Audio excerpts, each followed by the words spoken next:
लगैनी बाबा टूट गई। एजी एंटरटेनमेंट की धमाकेदार प्रस्तुति।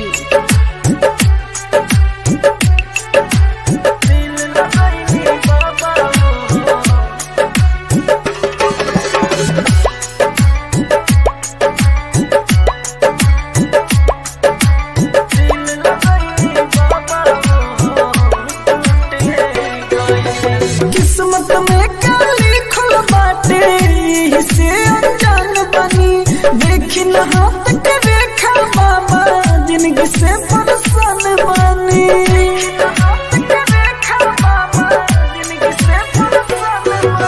किस्मत में क्या लिखल बाटे इसे अनजान बनी, देखी न हाथ के रेखा बाबा जिंदगी से परेशान बनी। सच कहिल दुनिया हमार लूट गए, हम दिल लगैनी बाबा टूट गए। हम दिल लगैनी बाबा टूट गए। AG recording studio.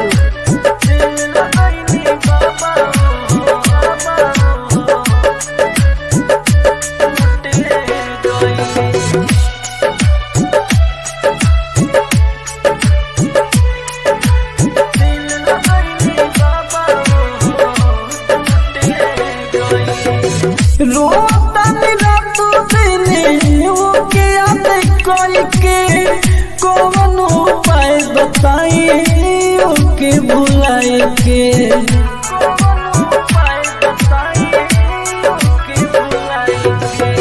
रोतन रात दिन ओके याद करके कौन उपाय बताई ओके भुलाए के।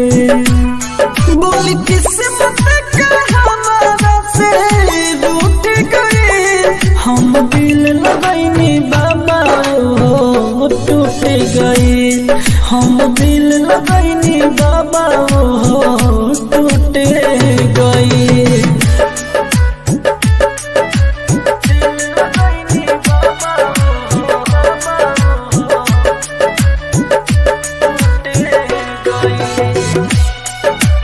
एजी एंटरटेनमेंट की धमाकेदार प्रस्तुति।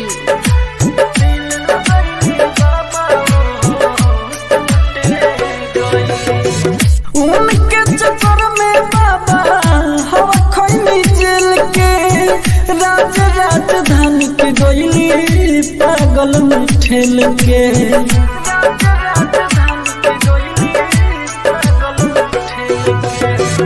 उनके चक्कर में बाबा हवा खैनी जेल के, राजधानी के गईली पागल में ठेल के।